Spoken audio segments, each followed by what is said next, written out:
सबसे पहली चीज ये हमें पता हो कि हमें जिस बारे में बात करनी है वो असली में क्या है, प्रकाश है। और प्रकाश के बारे में पूरा का पूरा चैप्टर जो है वो चलेगा। अब प्रकाश क्या होता है, प्रकाश कैसे होता है, इस बारे में हम लोग थोड़ा सा जान लेते हैं। तो भाई जो प्रकाश का वेग होता है वो होता है 3 × 10⁸ मीटर पर सेकेंड, मतलब कि 3 लाख किलोमीटर प्रति सेकेंड जो है आपके प्रकाश का वेग है। और प्रकाश जो है वो एक विद्युत चुंबकीय तरंग है। ये भी हम लोग जानते हैं कि एक इलेक्ट्रोमैग्नेटिक वेव है जिसके अंदर आपका जो विद्युत क्षेत्र का सदिश और जो चुंबकीय क्षेत्र का सदिश है वो प्रकाश के स्थानांतरण की जो दिशा है, प्रकाश के जो आपके स्थानांतरण की जो दिशा है उसकी दिशा से लंबवत होते हैं और आपस में भी लंबवत होते हैं। तो अगर देखिए ये आपके स्थानांतरण की दिशा है प्रकाश की, तो आपका जो विद्युत क्षेत्र का सदिश है वो तो ऐसे है और जो चुंबकीय क्षेत्र का सदिश है वो ऐसे है और प्रकाश जो है वो इधर जा रहा है। तो एक्स वाई जेड अक्ष होता है असली में, ठीक है। तो ये तुम्हारी वाई अक्ष हो गई, ये तुम्हारी एक्स अक्ष हो गई जो आपके स्थानांतरण की दिशा है, और ये अक्ष कौन सी हो गई, ये तुम्हारी जेड अक्ष जिसके अंदर कौन है आपका चुंबकीय क्षेत्र का सदिश। हाँ, अभी आपको इलेक्ट्रिक फील्ड मैग्नेटिक फील्ड नहीं पता, तो वो आपको समय के साथ में चैप्टर जैसे जैसे पढ़ेंगे वो सब चीजें पता लगती रहेंगी। इलेक्ट्रिक फील्ड पढ़ेंगे इलेक्ट्रोस्टैटिक्स में, ठीक है, और मैग्नेटिक फील्ड किसमें पढ़ेंगे, मैग्नेटिज्म के अंदर। दो अलग अलग चैप्टर, तो ये स्थिर वैद्युतिकी का भाग है और ये चुंबकत्व का पार्ट है। तो ये अपने को पता होना चाहिए। तो ये स्थानांतरण की दिशा, इलेक्ट्रिक फील्ड और मैग्नेटिक फील्ड, ठीक है। और लाइट कैसी रे है, विद्युत चुंबकीय तरंग। तो हम लोग ये लिख लेते हैं कि प्रकाश विद्युत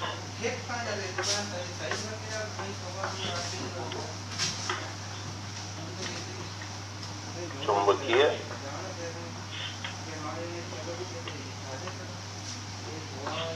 तरंग होती,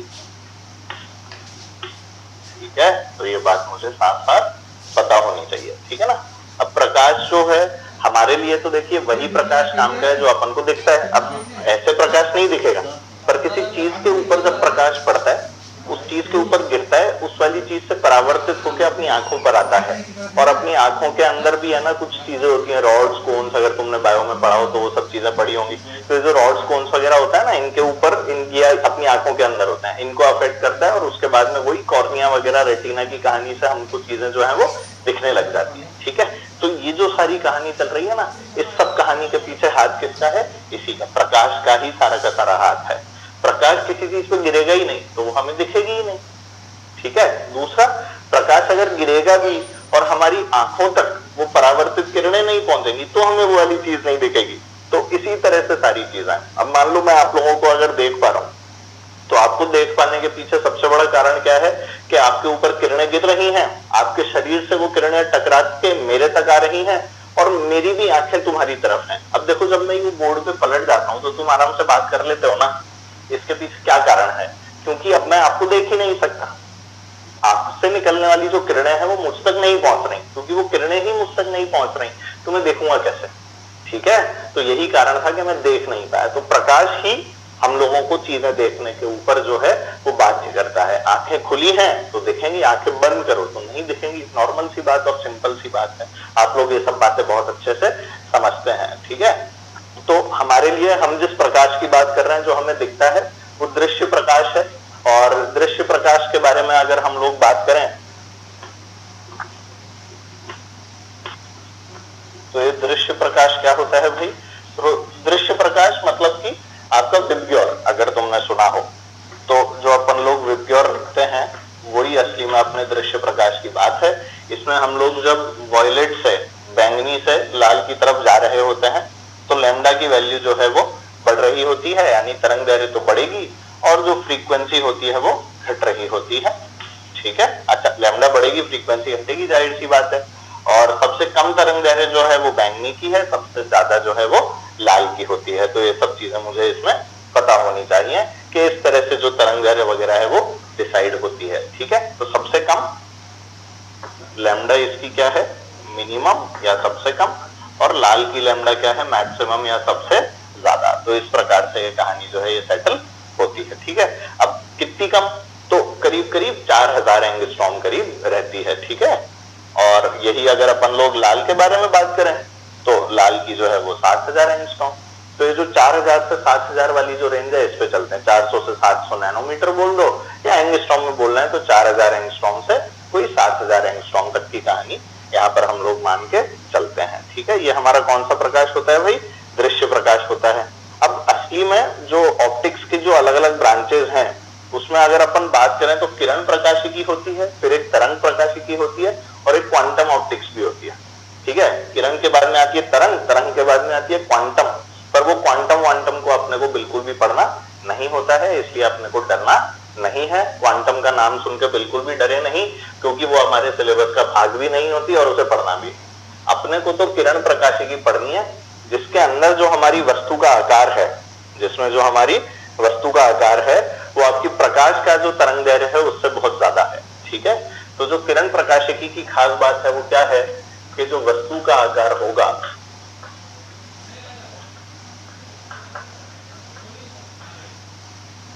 वस्तु का आकार प्रकाश की तरंग दैर्घ्य से बहुत ज्यादा होगा। ठीक है, तो इस कारण हम लोग जो है किरण प्रकाशिकी वाले हिस्से को पढ़ते हैं। अब यही वाला हिस्सा जो है ना ये तरंग प्रकाशिकी में बदल जाता है कब? जब आपकी वस्तु का जो आकार है वो आपके लैम्डा के करीब करीब बराबर पहुंच जाता है। ठीक है, उसके अंदर फिर अपन इंटरफेरेंस, डिफ्रैक्शन या बोल लो व्यतिकरण बोल लो, विवर्तन बोल लो, ध्रुवीकरण बोल लो, ये सब जो प्रोसेस होते हैं, ये जितने भी प्रक्रम हैं इनके बारे में पढ़ते हैं। अभी अपन लोग किरण प्रकाशिकी के अंदर प्रकाश की इन चीजों के बारे में बात करेंगे। ठीक है, पूरा का पूरा इलेक्ट्रोमैग्नेटिक वेव का स्पेक्ट्रम होता है, पर अपन लोगों को अभी जितने हिस्से की बात करनी है हम उतने हिस्से की बात खुशी खुशी कर लेते हैं। इलेक्ट्रोमैग्नेटिक स्पेक्ट्रम के बारे में जब बात करेंगे तब हम लोग इलेक्ट्रोमैग्नेटिक वेव्स यानी विद्युत चुंबकीय तरंग नाम का पूरा एक चैप्टर है उसको पढ़ रहे होंगे, तब इसके बारे में भी हम लोग बात करते हैं। ठीक है, अब प्रकाश की खास बात क्या थी कि इसके अंदर भाई हम लोगों को ये बताना था कि हमारी आंखों पर लाइट गिरी, तो हमारी आंखों पर जो लाइट गिरी उसमें भी पता है क्या होता है आपको? उसमें भी जो पीला हरा सा जो रंग होता है ना उसके लिए ज्यादा सेंसिटिव होती है हमारी आंखें। तो ये बात अपने पास में लिख लेना कि हमारी जो आंखें हैं, लिख लीजिए, ये सारे तो नोट करना ही है आपको, है ना? ये भी नोट कर लो, वो भी लिख लो, मैं लिखवा देता हूं। लिखा सबने? बहुत अच्छे, तो लिख लो हमारी आंखें, हमारी आंखें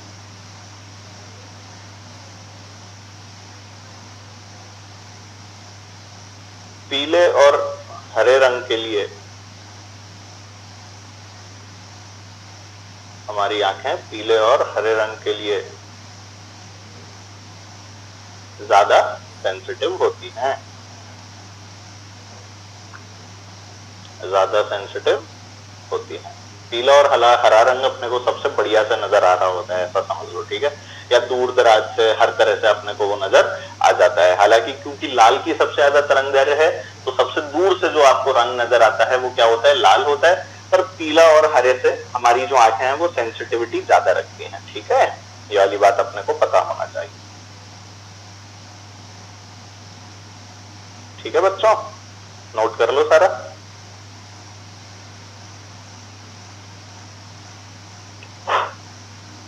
किया सबने? चलो आगे की कहानी देखते हैं और इसको समझते हुए और आगे चलते हैं। अब देखो, अब जो कहानी आती है वो आती है प्रकाश के परावर्तन के लिए। तो हमें जो यहाँ पर कहानी पढ़नी है वो किसके बारे में पढ़नी है? परावर्तन या रिफ्लेक्शन के बारे में, जो हमारे लिए सबसे इंपॉर्टेंट कहानी है इस वाले चैप्टर की। वो अभी के लिए तो यही है। तो परावर्तन का मतलब रिफ्लेक्शन, रिफ्लेक्शन का मतलब किसी सतह पर लाइट गिरी और वहां से टकरा के आप तक आ गई। मतलब देखो, सतह ने कुछ ऐसा नहीं कि सतह पे गिरी और बस वहीं खत्म हो गई। हम काली सतहों की बात नहीं कर रहे। 11th में तुम ब्लैक बॉडी या मतलब ये सब कहानियां पढ़ के आए होंगे, भाई कृष्णिका के बारे में आपने सीखा होगा। वो कंसेप्ट अब यहाँ पे अपने को अप्लाई नहीं करना है। अपने को अब परावर्तन की बात करनी है, जिसके अंदर आपने जितनी किरणें डाल दी सतह के ऊपर वो सारी की सारी किरणें जो है वो परावर्तित होकर आप तक आएंगी। तो परावर्तन पढ़ने के लिए हम लोगों को सबसे पहले ये समझना है कि परावर्तन के दो नियम होते हैं। ठीक है, परावर्तन के दो नियम कौन कौन से होते हैं जल्दी से देख लेते हैं। तो परावर्तन के नियम की जब हमने बात की तो पहला नियम क्या था कि भाई आपका जो आपतन कोण होता है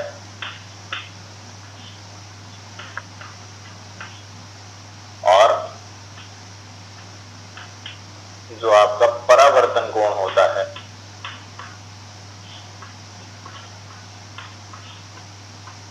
वो समान होते हैं।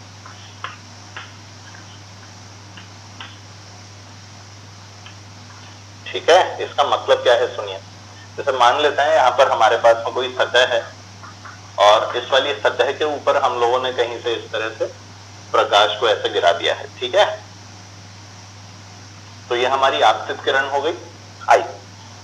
तो यहां से जो आपकी परावर्तित होकर किरण जाएगी, हम ये मान के चल रहे हैं कि ये जो सतह है ना, ये कुछ सोख नहीं रही है अपने अंदर, समझ गए। सारी की सारी जो किरण इसके ऊपर टकरा रही है, सारी की सारी इसने परावर्तित कर दी, तो ये हमारी आर्य या फिर ऐसा बोल दोगे परावर्तित किरण हो गई। और एक हम लोग और किरण बनाते हैं जिसे हम लोग बोलते हैं नॉर्मल। क्या नाम दिया गया इसको? नॉर्मल। नॉर्मल जो है अब या अभिलंब, ये हमेशा अपने जो भी सतह ली है उस वाली सतह के लंबवत होती है। तो अगर ये आपकी सतह है तो उसके लंबवत, इसका नाम रख दिया अभिलंब या नॉर्मल। और जो आपके कोण लिखा है, आपतन कोण और परावर्तन कोण, ये दोनों ही कोण जो है ये आपकी अभिलंब के साथ ही नापे जाते हैं। तो अगर मान लीजिए आपका आपतन कोण जो है उसको मैं नाम दे दूं आई, क्या नाम दे दूं भाई उसको? आई नाम दे देता हूं। और जो परावर्तित किरण है उसका जो कोण है नॉर्मल के साथ ही, उसको क्या नाम दे दूं? आर। तो ऐसा कहा गया पहले नियम के द्वारा कि जो एंगल आई है वो बराबर है किसके? Angle R. ये हमारा पहला नियम था। याद रखने की बात क्या है कि इन दोनों ही कोणों को नॉर्मल के साथ ही नापा गया है। तो ये वाली बात हमें पता हो, नॉर्मल या अभिलंब जैसे भी आप इसका नाम रखना चाहें।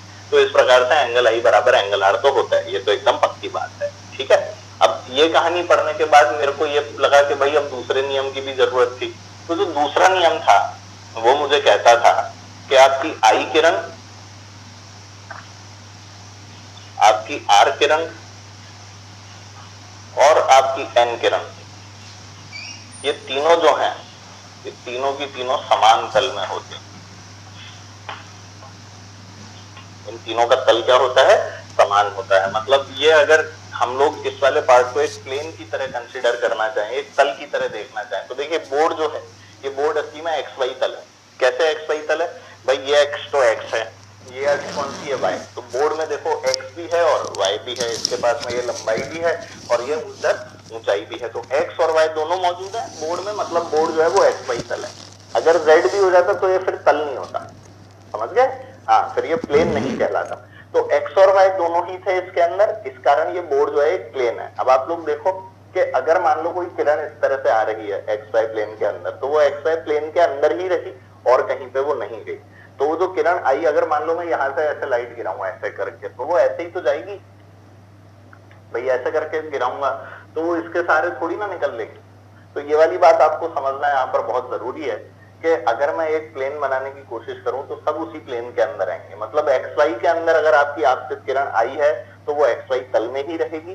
ठीक है, ऐसे में नॉर्मल भी एक्स वाई तल में रहती है और जो आपकी परावर्तित किरण है वो भी एक्स वाई तल में ही रहती है। ये वाली बात आप लोगों को पता होनी चाहिए। तो सबका तल कैसा है भाई? समान है। ठीक है, बस इसके अंदर एक खास बात जो है वो नॉर्मल के साथ है, और नॉर्मल के साथ खास बात क्या है कि वो हमेशा जो भी तुमने सतह ली है उससे क्या होती है? लंबवत होती है। तो इस वाली बात का सब लोग ध्यान रखें। और एक एंगल और होता है, उसके बारे में और आपको बताता हूँ। एक एंगल और है, उसको नाम देते हैं जी, उसे दृश्य कोण भी बोलते हैं जी। तो अगर आपको सतह के साथ, जो आपकी परावर्तन करने वाली सतह है उसके साथ का अगर एंगल दे रखा है तो उसको जी बोला जाता है। तो अगर मान लो तुम्हें जी या दृश्य कोण दे रखा हो तो आप लोग ये वाली बात समझ जाना कि आपको आई निकालने के लिए 90 में से जी को घटाना पड़ेगा, क्योंकि नॉर्मल तो हमेशा ही 90 डिग्री का कोण बनाएगी। तो अगर आपको आई निकालना है तो 90 माइनस जी करोगे तब जाके ही आपका आई जो है वो आ सकता है, नहीं तो आई की वैल्यू जो है वो नहीं आएगी। ठीक है, तो जल्दी से नोट कर लेते हैं अपन, इसको कर लो, है ना भाई। ये हमारे पास में कंडीशन होगी। तो पहला नियम आपके सामने है। दूसरे नियम में आई रे, आर रे और एन रे सभी समान तल के अंदर होती हैं। ये हमारा दूसरा नियम। ठीक है भाई, बना लीजिए इसको।